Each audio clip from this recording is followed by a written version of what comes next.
I appreciate being gathered Pinasasalamatan kong makasama kayo sa pulong na ito, kung saan imbitado ang lahat ng may hawak ng priso ng Diyos sa lupa. Mapalad tayong mapumunuan ni Pangulong Thomas S. Monson.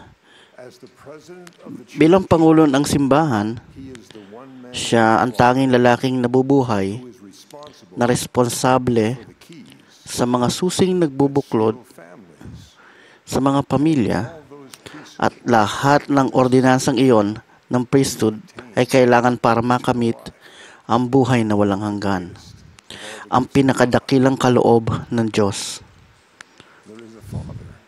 May isang amang nakikinig ngayong gabi na nagbalik sa pagiging aktibo dahil buong puso niyang hangad ang katiyakan ng kaloob na iyon.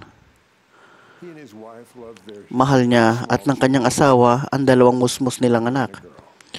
Gaya ng ibang mga magulang, nakikinita niya ang kaligayahan sa langit kapag binabasa niya ang mga salitang ito.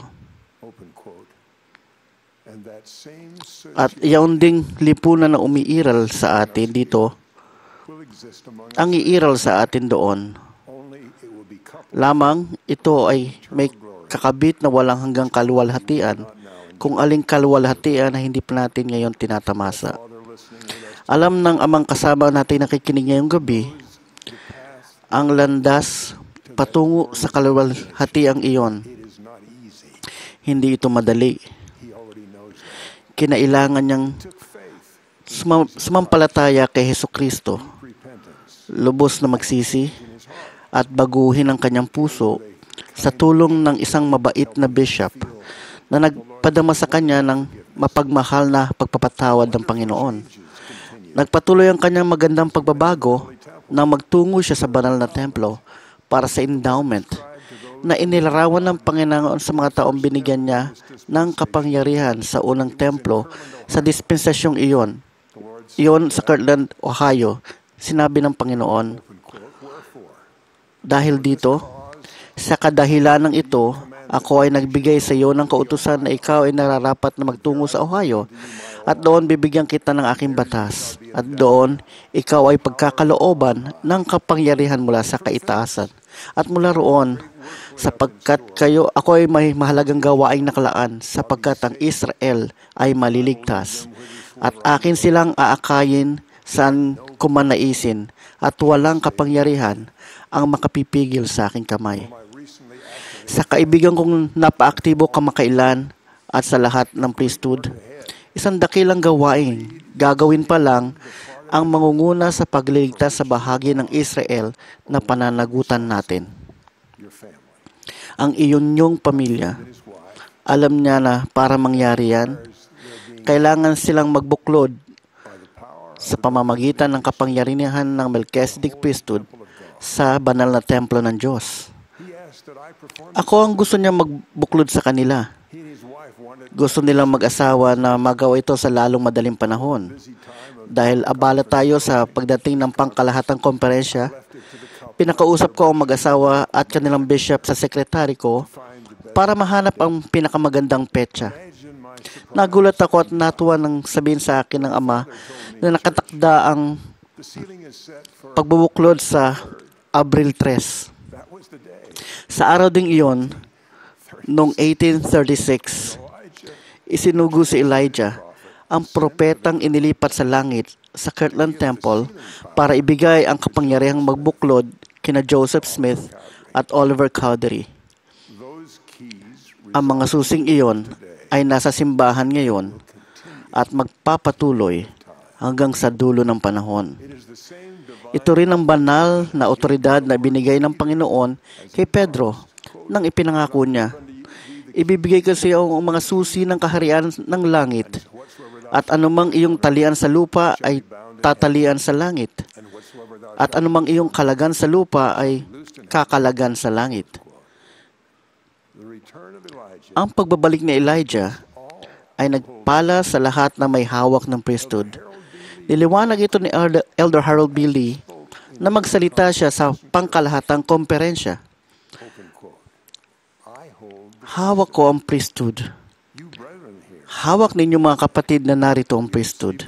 Natanggap natin ang Melchizedek priesthood na hawak ni Elijah at ng iba pang mga propeta at nina Pedro, Santiago at Juan.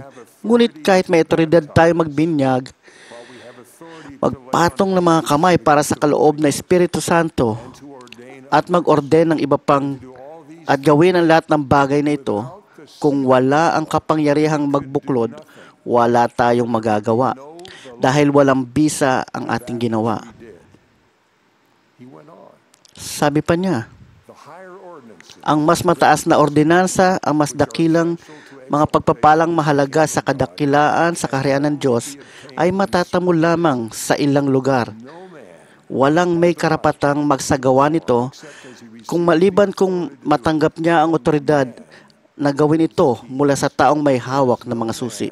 Walang sino man sa balat ng lupa na may karapatang humayo at mga siwa sa anumang ordinansa ng ebanghelyong ito maliban kung pahintulutan ito ng Pangulo ng Simbahan na may hawak ng mga susi. Binigyan niya tayo ng otoridad. Inilagak niya sa ating priesthood ang kapangyarihang magbuklod dahil hawak niya ang mga susing iyon. Binanggit ni Pangulong Boyd K. Packer ang katiyakang iyon nang sumulat siya tungkol sa kapangyarihang magbuklod. Panatag ako sa pagkakaalam na totoo ang mga salitang ito at gayon din ang pamilyang ibubuklod ko sa Abril 3. Si Pedro ang hawak ng mga susi.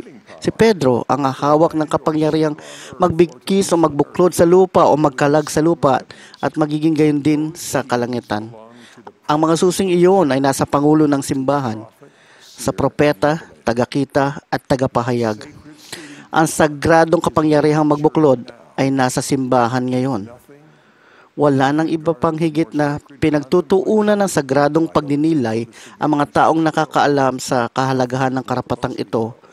Walang ibang higit na pinangahawakan. Iilan lamang ang kalalakihan na tinalagang humawak nitong kapangyarihang magbuklod sa lupa sa alinmang panahon. Sa bawat templo, walang ibang makakahawak ito maliban na magmula ito sa propeta, tagakita, at tagapahayag at pangulo ng ang simbahan ni Jesucristo na mga banal sa mga huling araw. Sa pagdating ni Elijah, hindi lamang ibinigay ang kapangyarihan sa priesthood, kundi ibinaling din ang mga puso. Ang diwa, kapangyarihan at tungkulin ni Elijah ay upang magkaroon kayo ng kapangyarihang hawakan ng susi sa mga paghahayag, ordinansa, orakulo, kapangyarihan at mga pagkakaloob ng kabuuan ng Melchizedek priesthood at sa kaharian ng Diyos sa lupa at upang tanggapin, kamtin at isagawa ang lahat ng ordinansa na nakapaloob sa kaharian ng Diyos, maging sa pagbaling ng mga puso ng mga anak sa ama sa mga anak at ang mga puso ng mga anak sa mga ama, pati na ang nasa langit. Ang pagbaling ng puso ay dumating na sa aking kaibigan at sa kanyang pamilya. Maaring dumating na ito sa inyo na nasa pulong na ito. Maaring nakita ninyo sa inyong isipan, katulad ko, ang mukha ng inyong ama o ina. Maaring ang kapatid ninyong babae o lalaki o ng anak ninyong babae o lalaki. Maaring sila ay nasa daigdig ng mga espiritu o isang lugar na napakalayo sa inyo. Ngunit ang galak ay nagmula sa damdamin at tiyak ang ugnayan ninyo sa kanila dahil kayo ay binigkis o ay maaaring ibigkis sa kanila ng mga ordinansa ng priesthood na kikilalanin ng Diyos. Ang mga may hawak na Melchizedek priesthood ng mga ama sa ibinuklod ng mga pamilya ay naturuan ng kanilang gawain. Walang dumating o darating sa inyong pamilya na singhalaga ng mga pagpapala ng pagbubuklod. Wala nang mas mahalaga kaysa paggalang sa mga tipan sa kasal at pamilya na ginawa o gagawin ninyo sa mga templo ng Diyos. Malinaw kung paano gagawin yan.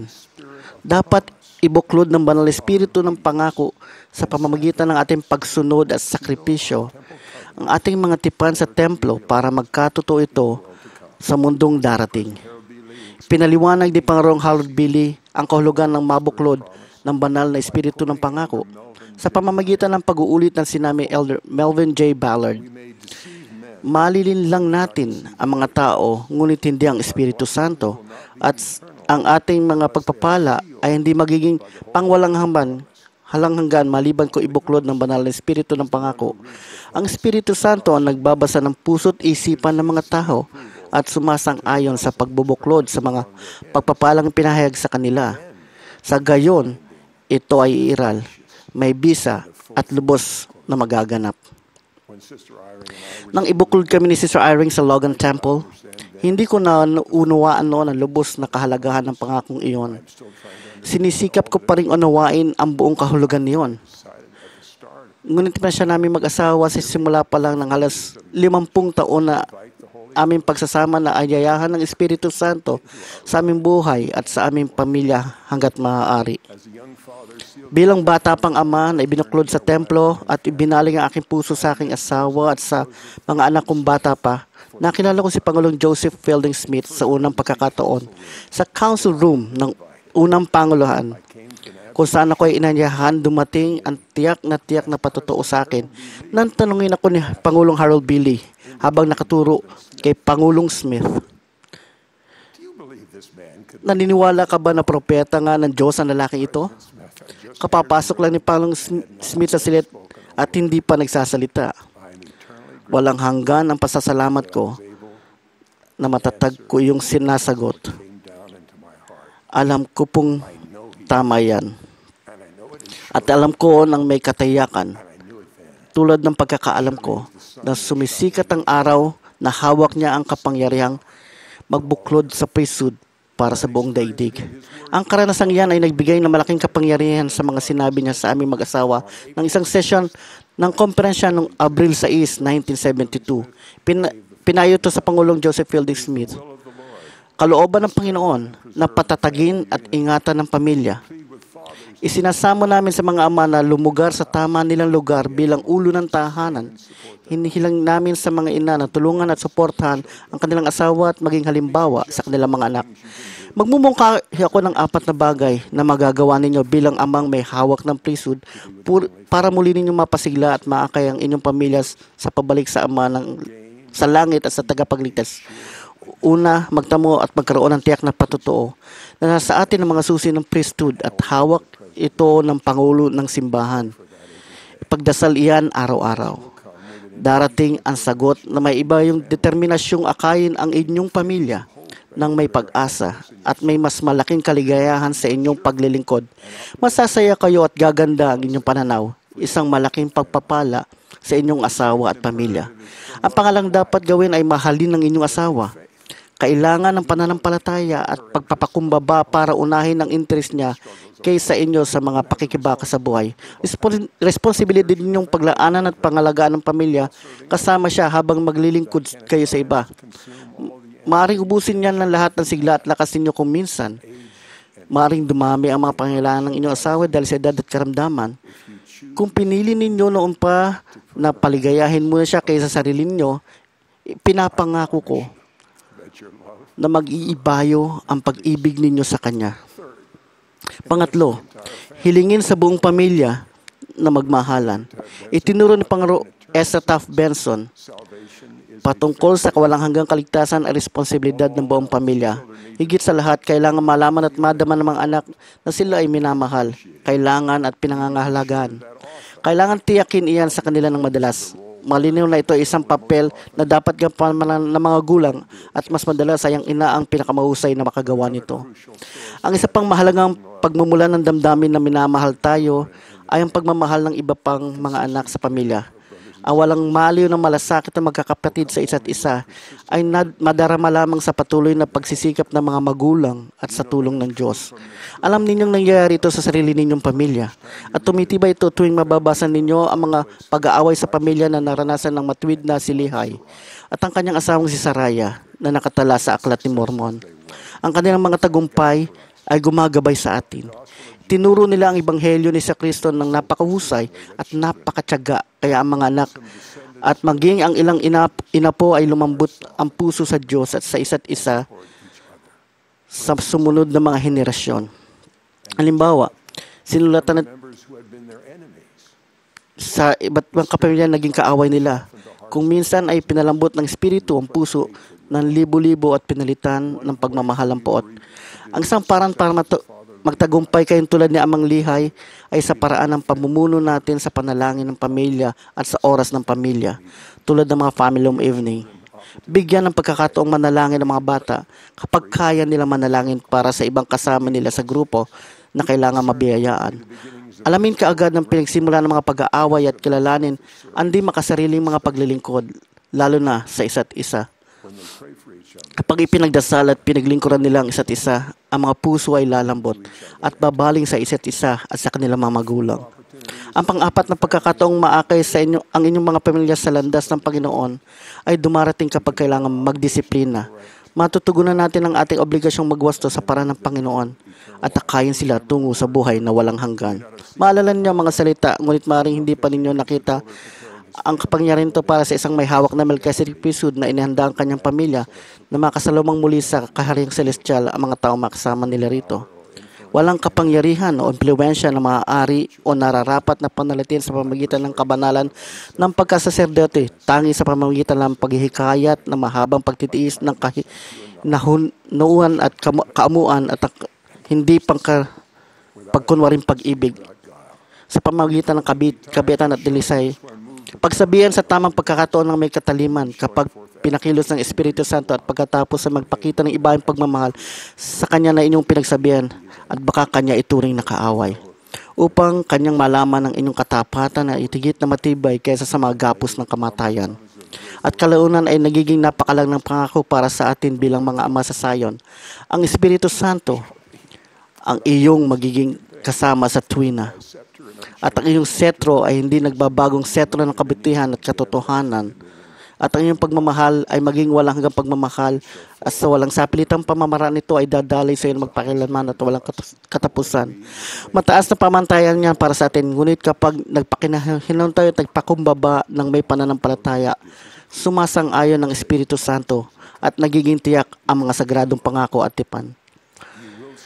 Magtatagumpay kayo sa pamamagitan ng inyong pananampalataya na ibinalik ng Panginoon ang mga susi ng priesthood na nasa atin pa rin sa matibay na bigkis ng pagmamahalan ninyong mag-asawa. Sa tulong ng Panginoon, na ibaling ang puso ng inyong mga anak sa isa't isa at sa kanilang mga magulang sa pagmahal at sa paggabay ninyo na magwasto at magpayo ng may pagmamahal sa paraang nagmaan niya sa Espiritu. Alam kong si Jesucristo at ang ating tagapagligtas. Pinatutuhanan ko na si Pangulong Thomas S. Monson na pakikinggan natin ngayon ang may hawak ng gumagamit ng lahat ng susi ng priesthood sa lupa ngayon. Mahal ko siya at sinusuportahan. Mahal ko kayo at pinagdarasal. Sa sagradong pangalan ni Jesucristo. Amen.